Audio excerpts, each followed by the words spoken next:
I have an amazing girlfriend. She's spectacular. Is she in politics? Not really, no. What? We need... What? We're checking the line? Oh. Candace Owens has released the call Erika Kirk made just 11 days after Charlie was gone, and it gets pretty disturbing. Everyone. This is ridiculous. I also really enjoy these straws. Okay, that's good. I lived out here. I was here for 5 years. I never dated here because I saw vicariously through my roommate how terrible it was. The situation around Candace Owens just took a sharper turn, and this time the conversation online is noticeably more tense than before. Commentators say she hasn't just raised questions, she's pushed the discussion into deeply personal territory, and that alone has people arguing across every platform. What's making this moment different is that the claims now circulating involve family identity and legacy, which critics say raises the emotional stakes instantly. Reports circulating among commentators suggest that if these claims were ever substantiated, they could complicate conversations around inheritance, family legacy, and public representation. I have an amazing girlfriend. She's spectacular. Is she in politics? Not really, no. What can you tell us about her? She's What would beautiful. you be willing? She's reverent. She's a reverend? I didn't know this about her. She's reverent. Oh. I was like, wait, this is new. I don't know if we'll want to keep that or not. Oh, you better keep it. What's an example? What do you mean? She's prayerful. She believes in God. She's a great person. She believes in other people. She always thinks of other people before herself. She's very fun. And honestly, I'm so blessed to be able to have her in my life. Analysts online stress that none of this has been verified and that speculation should not be treated as fact. Still, many observers note that the damage isn't coming from proof. It's coming from perception and the speed at which narratives spread. Supporters of Candace argue she's exposing what they believe is a broader pattern of image management and selective storytelling. Critics counter that dragging family matters into public debate crosses a line and risks harm regardless of the outcome. What's clear is that the controversy has moved beyond political disagreements and into questions about identity, branding, and trust. For years, Erika Kirk was presented to the public as a symbol of traditional values. Commentators often described her as the polished example of faith-first living, modesty, and moral consistency. Online supporters embraced that image, sharing clips and speeches as proof that old-school values could still dominate modern culture. But now, critics online are asking whether that image was carefully curated rather than naturally lived. Some argue that public figures who build platforms around personal purity invite extra scrutiny when contradictions appear. Others say no one should be expected to live up to a flawless standard, especially when narratives are flattened for mass audiences.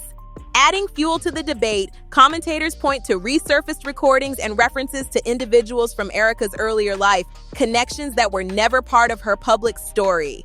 Candace Owens has released the call Erika Kirk made just 11 days after Charlie was gone, and it gets pretty disturbing. Then she shows this 5-minute clip of Erika Kirk smiling and laughing only 5 days after the loss of Charlie. Oh, look at all the thumbs up. Look how cute that is. Sorry, this is a little bit more informal than probably Charlie would be reacting. How sweet. I didn't know they could do that. I hate Zoom. I never like Zoom. Sorry, you guys. About Erika Kirk. Erika Kirk?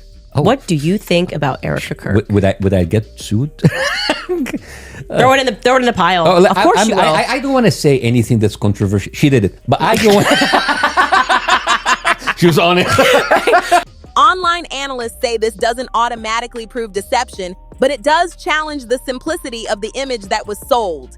And once an image cracks, the internet tends to pry it open further. Before she became widely known under her married name, Erika was known publicly by a different surname and had a life that included ambition, competition, and visibility.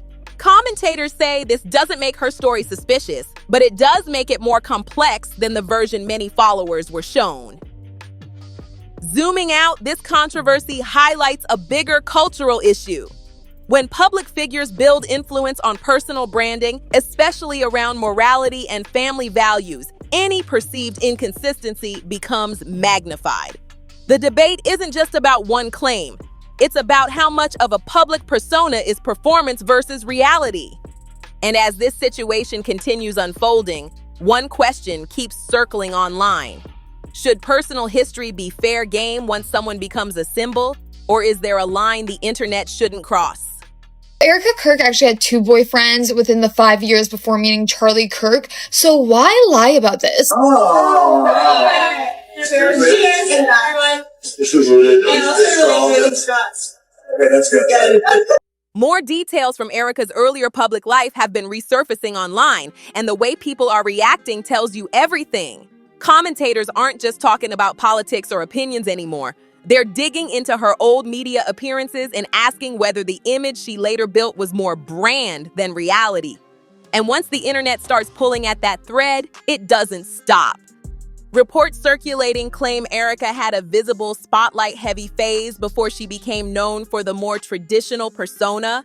Some commentators point out that she appeared in entertainment content, including music video appearances, and they're using that to argue she wasn't exactly living the quiet and modest storyline people later associated with her. I'm Phoenix, Erika Franzwey. Scottsdale, Caitlin Willenship. That means your new Miss Arizona USA 2012. And now let's hear it for South Phoenix. Tanya Mendez, Erika Franzwey, and happy birthday, Erika Franzwey.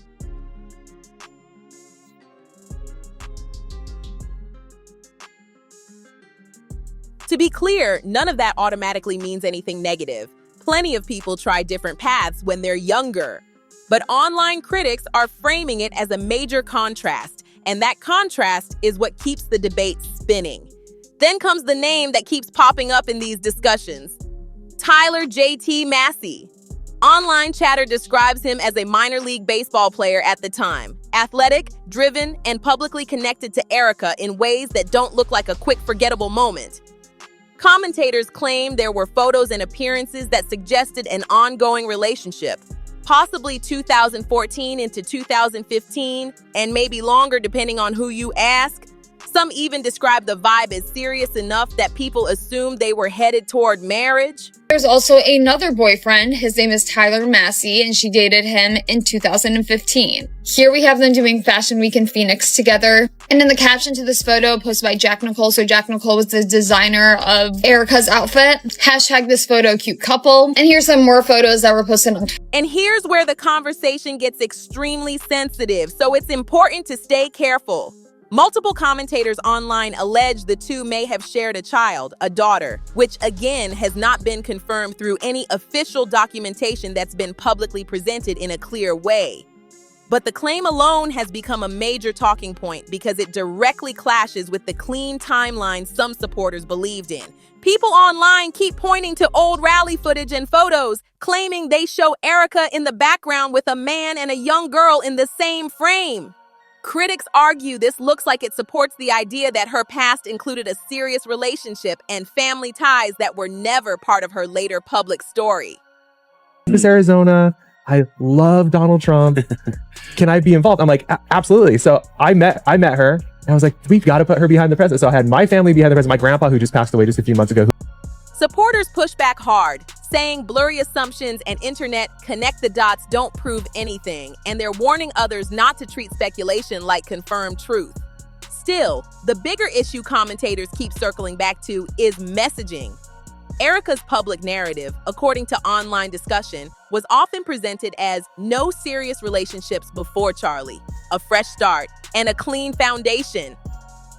Critics argue that if her timeline doesn't match that image, then the problem isn't the past. It's the way the past may have been presented or edited out.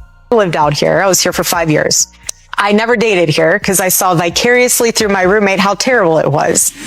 Somehow getting drinks was the replacement of having coffee and breakfast. I personally would rather have coffee or brunch with someone than going, I don't drink. I find it, I just thought it was very strange how she would go to drinks with one guy and then go to dinner with another. I don't think Erika found that strange because I think she did the same thing. It's called dating. No one's bashing that, but I don't know why she's lying about it. And then there's the clip everyone keeps bringing up. In online discussion spaces, people claim that back in 2014, Erika and JT filmed what's described as an audition tape for The Amazing Race, the reality show. Commentators describe it as long-form, casual, and too real compared to her later polished persona. Some are calling it a private tape, even though it's now being passed around publicly in certain corners of the internet. According to those reacting to the footage, the tone looks nothing like the later image of strict modesty and faith-forward messaging. Commentators claim it shows the two living together in California, acting like a normal couple, openly affectionate, and not trying to match the conservative trad blueprint people later associated with Erika. Again, none of that is automatically wrong. People live how they live. But critics online are saying the contrast is exactly why the backlash is growing. We went to Maggiano's.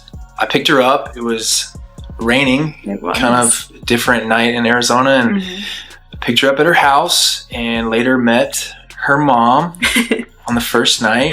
It's a big deal for the Exciting first night. stuff. Yeah, I'm not trying to scare her off or anything. At this point, the debate isn't just, did she have a past? Because almost everyone does.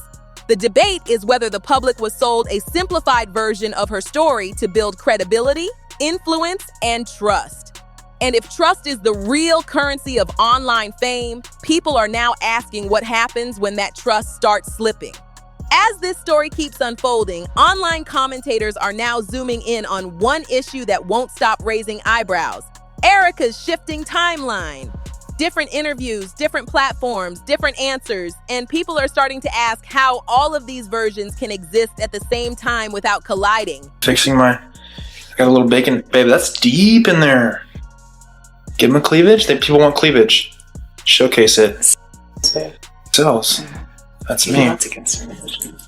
So it's not within the confines of marriage.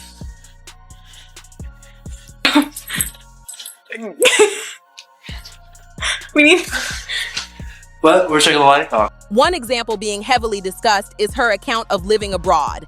In one setting, Erika has spoken as if she lived in China for a meaningful stretch of time. But later, during a separate appearance, she reportedly described the experience as only a short visit lasting roughly 2 weeks. Then there's another version attributed to Charlie, where he suggested the time frame was closer to 6 months. 3 versions, 3 different lengths, and commentators say that kind of inconsistency naturally sparks questions. Online analysts also point out another contradiction involving where Erika was based during those same years. In some discussions, she references spending time in Puerto Rico, while other accounts describe her living in California and sharing a life with a former partner. But later, she reportedly framed herself as being single and independent in New York since 2013. Commentators keep stressing that these stories can't all be true at once, which is why the debate keeps intensifying. That leads to the question people keep asking out loud now: who is the real Erika? The one seen in old footage and interviews, or the one presented later on stage beside Charlie? Online critics say the contrast between those portrayals is jarring, while supporters argue that people evolve and shouldn't be frozen in time. Some commentators also bring up her brief appearances in reality TV spaces where cameras followed her and attention was clearly part of the environment. I've lived in China. I've lived in Chongqing. I've been to Romania. I've been to Croatia. Organized chaos. We cook a lot together and dance in the kitchen. And he sings to me because he's an incredible singer. I love music. I love when I'm away, he serenades me. He'll send me videos. Just a little. Analysts say even then, she appeared comfortable in front of an audience, leaning into visibility rather than avoiding it. Critics argue that this challenges the idea that she ever wanted a fully private life, while supporters counter that enjoying attention doesn't automatically mean manipulation. Adding another layer, online discussion suggests that even after becoming publicly connected to Charlie, Erika may not have fully severed ties with people from her past. Commentators reference photos from major public events where she appeared standing closely with a man who was not clearly identified. Some online believe that individual could be someone from her earlier life, though that claim remains unverified and based on speculation alone. Supporters push back hard here, saying photos without context don't prove ongoing relationships. Critics respond that the pattern, not any single image, is what keeps raising flags. Again, no confirmed documentation has been presented to settle this definitively, which is why the conversation remains unresolved. People who claim to have known Erika earlier have also been pulled into the discussion, with some suggesting she had a clear personal type before her public transformation. Commentators stress that preferences change over time, but critics argue the shift felt sudden and unusually complete. That's where questions about motivation start creeping in. Was the transition driven by genuine belief, personal growth, or a calculated pivot toward influence and alignment? Online voices are split down the middle, and neither side seems willing to budge. Some argue that building a public identity always involves editing, while others say there's a difference between editing and erasing. North America. She actually never lived there. They said that she simply visited for 2 weeks, like a tourist, just to visit the Great Wall and perhaps see other monuments in history. Unlike you, my wife lived in China for 6 months, and she'll show you the videos. She'll show you the images. They don't have a regard for human life. They don't value people as the individual. Zooming out, this controversy isn't just about one person's past.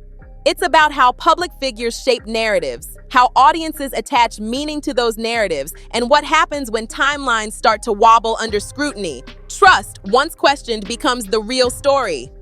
And as more clips, interviews, and old references resurface, the biggest question hasn't been answered yet. Is this a case of personal reinvention colliding with internet archaeology, or is there still more beneath the surface that hasn't fully come to light? What do you think? Are these just harmless inconsistencies, or do they point to something deeper about image, influence, and public storytelling? I want to pause here and talk about Erika Kirk on Summer House. Mind you, she was on season 3, which was filmed the summer of 2018. And apparently her and Charlie did start dating the summer of 2018. Thanks, everyone. This is ridiculous. I also really enjoy these shots. Okay, that's good. You're a bright light in a very dark place. So let's go grab a mojito. Yeah. How are you attracted to it? Like, is it a number? As the discussion keeps widening, online commentators have also started pointing to Erika's reported ambitions in the fashion world. And this is where the narrative takes another sharp turn. In interviews and past statements, she spoke openly about wanting access to elite fashion circles, including working with high-profile designers and breaking into spaces far removed from political commentary.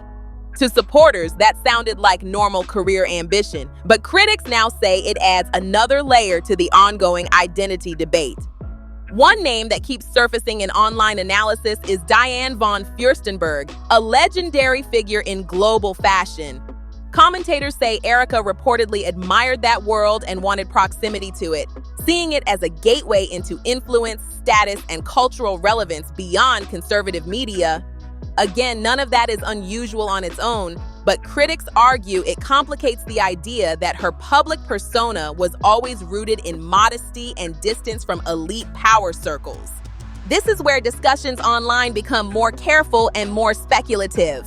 Some commentators point out that high fashion spaces have historically overlapped with powerful social networks, including figures whose names later became controversial. In that context, online voices mention that individuals connected to Jeffrey Epstein and Ghislaine Maxwell were known to attend elite events across multiple industries. I'm at a great point, just career-wise, to be able to take on this type of endeavor. And I feel like I have something very unique to offer this whole experience in general.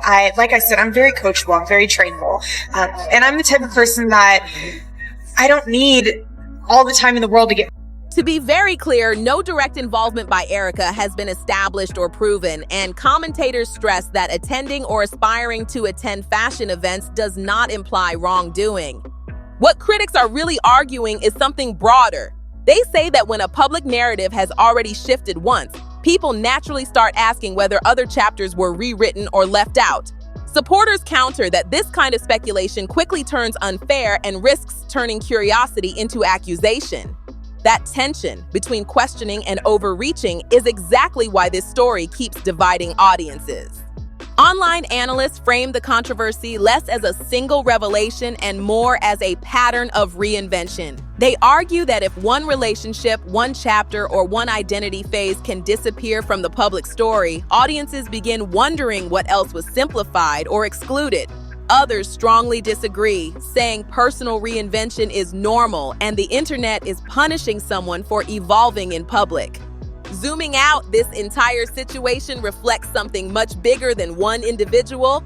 It highlights how modern celebrity culture collides with digital archives, screenshots, and resurfaced footage. In an era where nothing truly disappears, crafting a clean narrative becomes harder, and maintaining trust becomes everything. Right now, there's still no definitive conclusion, and that uncertainty is exactly what's keeping people glued to the conversation. Some believe more context will calm the storm. Others think additional details could completely reshape how this story is understood. Either way, the debate isn't slowing down anytime soon. So now the question gets handed to you. Do you think this is a case of personal growth being misread by the internet, or does the pattern of contradictions justify the scrutiny? Where should the line be between public accountability and private history? If you found this breakdown interesting, make sure to like, share, and subscribe so you don't miss what comes next. There's more celebrity drama already lined up, and you won't want to miss the next video popping up on your screen right now. Tap it, dive in, and we'll see you on the next one.